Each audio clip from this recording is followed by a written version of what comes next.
dipersembahkan oleh Anda kembali bersama kami dalam Connect 360, pemirsa. Perkembangan komunikasi dan juga era teknologi saat ini memungkinkan siapa saja memperoleh informasi dengan cepat dan mudah, termasuk media sosial. Namun, teknologi informasi yang begitu cepat ini justru berdampak juga pada maraknya peredaran informasi atau konten-konten hoax atau berita bohong di media sosial dan juga media digital. Lalu apa yang harus kita persiapkan agar tidak termakan berita bohong atau hoax atau kebal hoax, pemirsa? Kita akan membahasnya dengan narasumber kami, yakni Septiaji Eko Nugroho selaku Ketua Presidium Mafindo atau Dewan Pengarah Siberkreasi. Saya biasa memanggilnya dengan Bung Zek. Bung Zek, apa kabar? Selamat malam, Popi. Alhamdulillah baik. Alhamdulillah baik. Nah, ini dia nih, kalau kita bicara soal konten-konten hoax. Saat ini banyak sekali konten hoax. Kita tahu bahwa pengguna media sosial kita di Indonesia ini sangat banyak, tapi tidak semuanya mengerti apakah ini konten yang benar ataukah ini konten yang hoax atau berita bohong. Nah, boleh nggak dijelaskan sedikit supaya makin cakap digital nih atau literasi digitalnya lebih banyak masyarakat Indonesia tahu apa sih, bagaimana sih membedakan antara konten yang hoax dan juga konten yang sebenarnya? Baik, Popi. Jadi untuk menjadi insan yang kebal hoax itu ada dua syarat ya. Yang pertama adalah secara emosional kita juga harus kebal. Karena pertama, setiap orang itu memiliki kadar bias konfirmasi.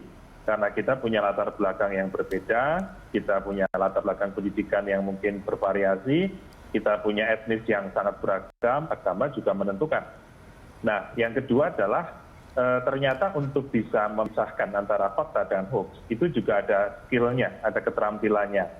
Nah, untuk itu kita perlu tahu bagaimana caranya bisa melakukan verifikasi terhadap informasi yang kita dapatkan. Khususnya kalau selama ini banyak informasi yang kadang-kadang itu kita bingung ya, membedakan antara hoax dan tidak di media digital.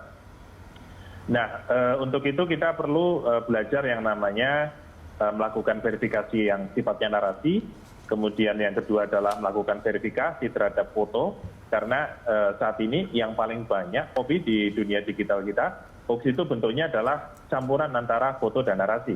Jadi misalnya foto yang 3 tahun yang lalu seolah-olah dikeluarkan, ini adalah foto kemarin. Kemudian juga yang selanjutnya adalah konten yang berupa video, karena juga banyak juga hoax yang bentuknya adalah video yang diedit ataupun juga video yang keluar dari konteksnya. Video 2 tahun yang lalu seolah-olah itu disebut sebagai video yang kemarin terjadi. Nah, beberapa teknik itu yang saat ini coba kita sampaikan kepada masyarakat. Kita membuat kelas namanya hoax ya, bekerja sama dengan Kementerian Kominfo dan Siberkreasi. Mafindo ini kita sedang membuat kurikulum yang mudah untuk digunakan oleh masyarakat, sehingga mereka kemudian ketika mendapatkan konten di media digital, di grup WhatsApp, di Facebook ataupun platform digital lain, mereka bisa dengan cepat melakukan verifikasi secara mandiri. Apa itu, Bung Zek? Apa namanya kalau kita bicara soal literasi digital nasional? Ini kan memang sering banget nih digaungkan oleh Siberkreasi dan juga bekerja sama dengan Kominfo. Ya, tentu saja karena kita bicara isu literasi digital, ketika kita berhenti di kata literasi dulu. Literasi ini kan kata yang sering kita pahami adalah membaca ya. Kalau literasi digital mungkin membaca digital, tetapi yang kadang-kadang lupa itu adalah bahwa literasi itu bukan hanya sekadar membaca, tetapi dia membutuhkan nalar, jadi membutuhkan berpikir kritis. Nah, ketika kita bicara konteks bagaimana kita tidak terjebak dalam hoax ini juga sebenarnya adalah bagian dari literasi digital secara umum, karena ia membutuhkan keahlian supaya kita di era digital itu tidak menjadi insan-insan yang mudah dimanipulasi oleh orang-orang yang tidak bertanggung jawab di sana. Jadi dengannya maka kita bisa mengambil keputusan penting di saat-saat penting, apalagi seperti sekarang Popi di tengah pandemi ini banyak sekali hoax yang kadang-kadang membingungkan masyarakat begitu. Jadi kecakapan digital sebagai salah satu program yang saat ini digaungkan bersama ya, baik oleh pemerintah dan juga berbagai lembaga-lembaga terkait, itu saya rasa menjadi sangat penting di tengah banyaknya hoax yang kadang-kadang masih membuat resah masyarakat kita. Oke, baik. Nah, tadi kan dijelaskan juga soal Indonesia Cakap Digital begitu ya. Kerjasama antara Siberkreasi, Gerakan Nasional Siberkreasi dan juga Kominfo. Ini materi-materinya apa aja sih, Mas? Bung Jack, tadi kan sempat juga bicara soal misalnya kita harus cakap, harus bisa menentukan secara nalar begitu. Apa saja yang biasanya sering ditawarkan dan supaya masyarakat mengerti tentang literasi ini? Ya, sebenarnya ada 4 pilar ya yang ditawarkan dalam program Indonesia Makin Cakap Digital ini. Pertama adalah tentang kecakapan digital atau digital skills, kemudian juga kita ini sempat disebut sebagai salah satu masyarakat yang katanya kurang sopan ya di internet gitu. Makanya kita perlu bicara tentang masalah budaya digital atau digital culture. Kemudian yang ketiga adalah tentang digital ethics. Nah, kemudian yang terakhir itu adalah yang juga sangat penting, karena ketika kita sudah masuk dalam era digital, itu banyak juga ancaman-ancaman yang bisa membahayakan kita. Itu yang akhirnya kita punya pilar yang keempat, itu yang namanya adalah digital safety atau keamanan digital. Nah, dari 4 komponen itu nanti akan berkembang materinya atau tentang topiknya, itu dalam beberapa aspek begitu ya. Jadi salah satu mungkin yang sering kita bahas kalau kami dari Mavindo, biasanya kami fokus bicara tentang masalah hoax ya, karena melawan hoax ini adalah salah satu kecakapan digital yang penting sekali bagi masyarakat. Oke, bagaimana caranya kita semua bersama bisa melawan hoax ini? Selain tadi misalnya masyarakat harus diliterasi, kemudian juga bisa mengikuti program-program yang memang digagas oleh Kominfo bersama GNLD, apa yang harus dilakukan saat ini? Ya, melawan hoax itu tidak bisa dilakukan dengan hanya 1 atau 2 cara ya. Ia membutuhkan upaya komprehensif. Jadi upaya literasi digital yang saat ini kita gaungkan dengan membuat berbagai program ya terkait dengan bagaimana melakukan verifikasi informasi, itu juga perlu diimbangi dengan upaya-upaya lain, seperti misalnya upaya untuk bagaimana mendekatkan masyarakat dengan industri media pers. Karena kepercayaan masyarakat terhadap dunia pers itu sangat menentukan bagaimana nanti masyarakat menyikapi sebuah informasi. Jangan sampai mereka terhasut atau mudah termakan oleh informasi yang berasal dari sumber yang tidak jelas, akun yang tidak jelas, kemudian situs abal-abal begitu. Jadi mereka perlu mengenal media pers yang katakanlah terdaftar gitu ya di Dewan Pers, kemudian yang sudah melakukan kode etik jurnalistik dengan baik. Kemudian juga saya rasa pemerintah ini juga perlu menggerakkan seluruh jejaring humasnya untuk bisa lebih memaksimalkan komunikasi publik ya dengan masyarakat. Jadi supaya teknologi media sosial ini bisa digunakan bukan hanya untuk publikasi aktivitas ya, tetapi juga sebagai sarana 2 arah untuk bisa sekaligus berdialog dengan masyarakat, kemudian menyerap aspirasi dari masyarakat sekaligus meresponsnya. Kemudian di sisi lain yang saya rasa krusial adalah hoax itu biasanya tumbuh di tengah ketimpangan ataupun juga polarisasi ketidakrukunan. Jadi salah satu kunci adalah kalau kita bisa membuat masyarakat kita menjadi lebih toleran, lebih rukun, maka juga potensi hoax itu juga akan berkurang secara otomatis. Demikian, Poppy. Baik, ini menarik ya. Nanti kita akan sambung lagi diskusi kita usai jeda. Kita akan bahas soal apa saja sih aplikasi pendukung implementasi dari kegiatan ini dan bagaimana cara Anda untuk mengikutinya. Sesaat lagi masih bersama saya dan juga Bung Jack dalam Connect 360.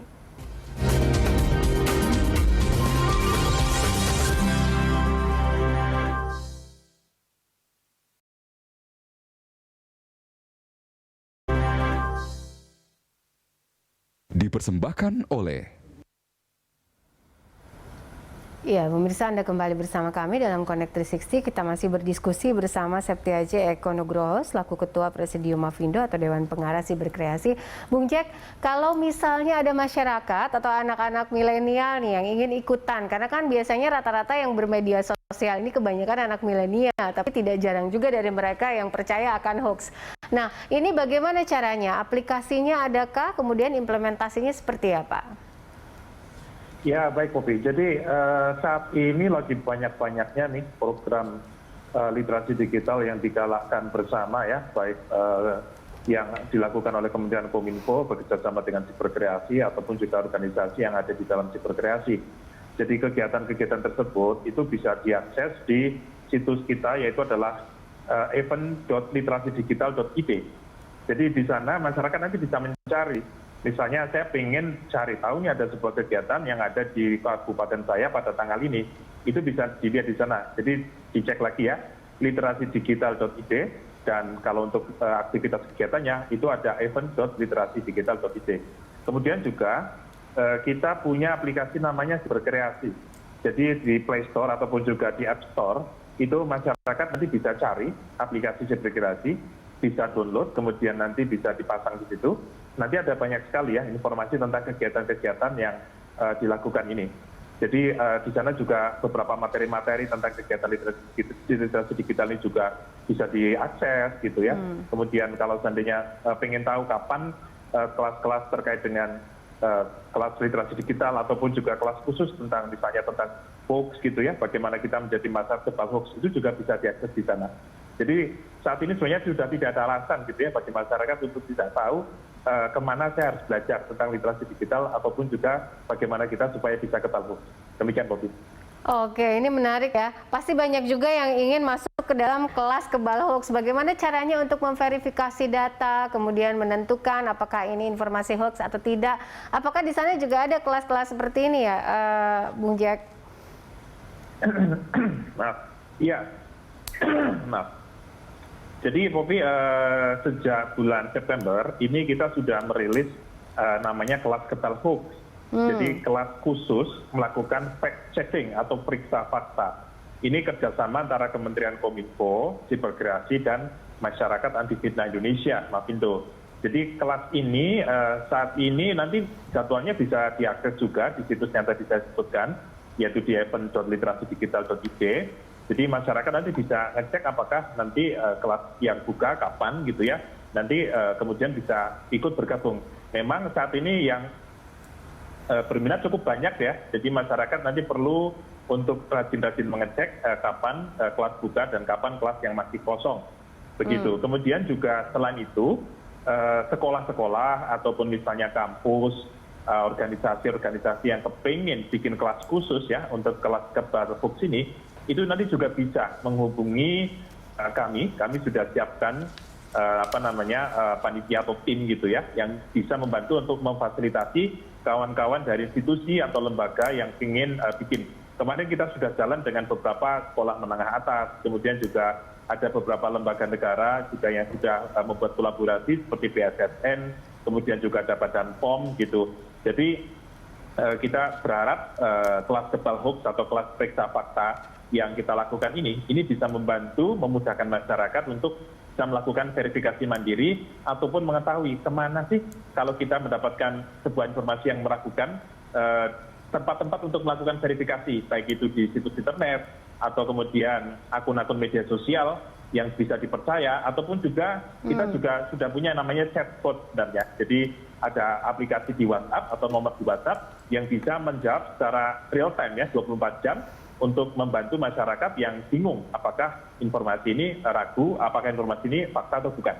Demikian, Robi. Oke, nah ini menarik ya, Bung Jack, kalau misalnya kita bicara soal ini kelas kebal hoax, kemudian juga bagaimana aplikasi implementasi ini bisa terintegrasi dengan sekolah-sekolah. Tadi sempat disebutkan juga katanya sudah ada SMA yang juga sudah dimasuki oleh Gerakan Siberkreasi dan juga Kominfo. Nah, apakah ini hanya terpatok kepada misalnya sekolah yang memang sudah SMA saja atau SMP saja, ataukah SD? Ini bagaimana, Bung Jack? Apabila ini bisa terintegrasi di seluruh sekolah di Indonesia, ini akan lebih komplit lagi literasi digitalnya. Ya, Popi. Jadi saat ini kurikulum yang kita susun untuk kelas kebal hoax ini paling mudah itu baru untuk yang SMP. Jadi SMP, kemudian SMA atau madrasah, kemudian juga kampus, itu juga sudah kita siapkan. Ke depan barangkali kita akan coba buatkan kurikulum yang kira-kira cocok ya buat anak-anak SD. Tetapi sementara ini paling tidak SMP dulu deh, SMP dan juga SMA. Karena mungkin mereka-mereka yang saat ini sudah secara umur sudah banyak ya menggunakan media sosial begitu. Tetapi tentu kemampuan berpikir kritis memang harus kita tanamkan sejak dini. Jadi teman-teman SD, anak-anak SD itu juga mereka sudah saatnya juga kita perkenalkan dengan bagaimana melakukan berpikir kritis ya ketika mendapatkan konten yang mereka baca secara digital. begitu. Tetapi juga masyarakat umum seperti kemarin juga kita sempat rencana untuk bikin kelas kepada masyarakat di desa, masyarakat di kecamatan tertentu misalnya, itu juga bisa. Artinya materi kita sebenarnya bisa digunakan untuk banyak kalangan, dengan nanti ada spesifik untuk katakanlah kalangan pelajar gitu ya, mungkin materinya nanti akan berbeda sedikit gitu ya ketika kita gunakan edukasi ini kepada masyarakat yang mungkin berbeda.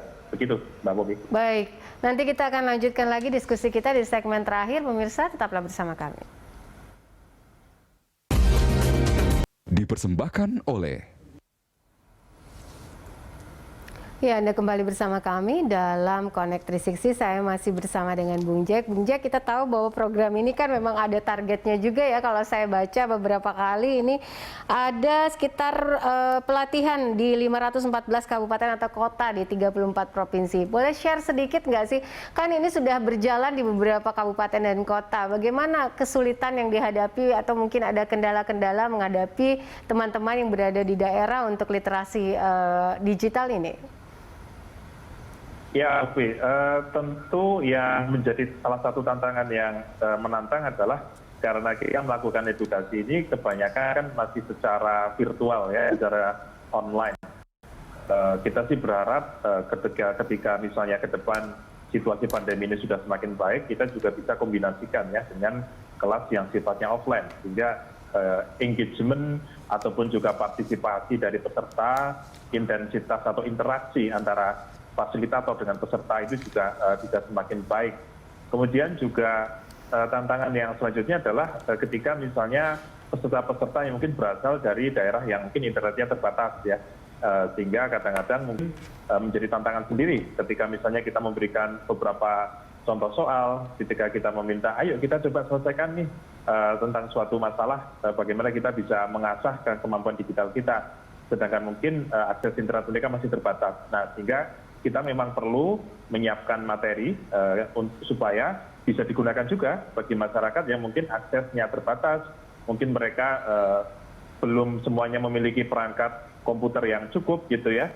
Padahal sebenarnya juga ada beberapa tools-tools atau materi-materi yang bisa kita gunakan supaya dengan situasi yang ada sekalipun mereka tetap bisa terlibat dalam upaya literasi digital ini. Jadi tidak harus semuanya menggunakan internet yang kencang, tetapi selama mereka punya akses terhadap materi yang cukup, mereka tahu oh ternyata dengan menggunakan smartphone saja saya bisa loh melakukan verifikasi foto yang sederhana, atau ternyata oh dengan menggunakan WhatsApp saya bisa mengirim pesan loh ke sebuah nomor sehingga kemudian saya bisa tahu sebuah informasi apakah betul atau tidak.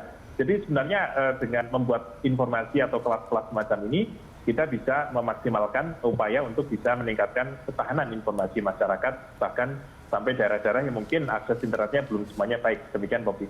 Baik, terakhir mungkin closing statement dari Gerakan Nasional Siberkreasi sendiri ini seperti apa yang mesti dibenahi? Apakah ini memang kan kita tahu bahwa ini PR bersama, baik pemerintah, masyarakat Indonesia, supaya tidak menjadi orang yang tidak tahu bahwa informasi itu benar atau tidak begitu. Artinya kita bisa tetap kebal hoax di antara informasi yang berada di media sosial.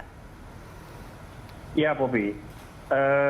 Indonesia ini kan diprediksi akan menjadi negara yang sangat berpengaruh di dunia. Bahkan kita bisa jadi menjadi negara 5 besar di dunia. Jadi salah satu tantangannya adalah memastikan ketika saat ini kita sedang bertransisi, bukan hanya di dunia nyata saja, tetapi juga kita masuk ke matra digital, maka kita harus memastikan bahwa aktivitas yang kita lakukan di dunia digital ini adalah aktivitas yang produktif, aktivitas yang membangun, aktivitas yang mencerdaskan, dan aktivitas yang saling sinergis kolaboratif dengan seluruh masyarakat kita. Jangan sampai sebaliknya, jangan sampai digital ini malah diwarnai dengan konten negatif, konten hoax, konten permusuhan, konten yang tidak etis, yang kemudian malah bisa memicu pecah belah di antara kita. Saya sangat yakin kalau kelas ini nanti terus berlanjut, kemudian direspon oleh masyarakat dengan baik, ia bisa membantu untuk membuat ekosistem digital kita itu semakin baik, dan dengannya kita berkontribusi untuk mendorong Indonesia menjadi negara maju yang kita cita-citakan. Baik, terima kasih Bung Jack untuk informasi dan juga diskusi yang menarik sekali pada malam hari ini. Terima kasih juga untuk Gerakan Nasional Siberkreasi dan juga Mavindo ya. Semoga kegiatan ini bisa terus berjalan, terutama dengan target-targetnya yang akan tetap berjalan di seluruh Indonesia. Salam sehat selalu, terima kasih untuk waktunya bersama kami dalam Connect 360. Salam sehat selalu. Ya, pemirsa, pandemi ini bisa kita lalui dengan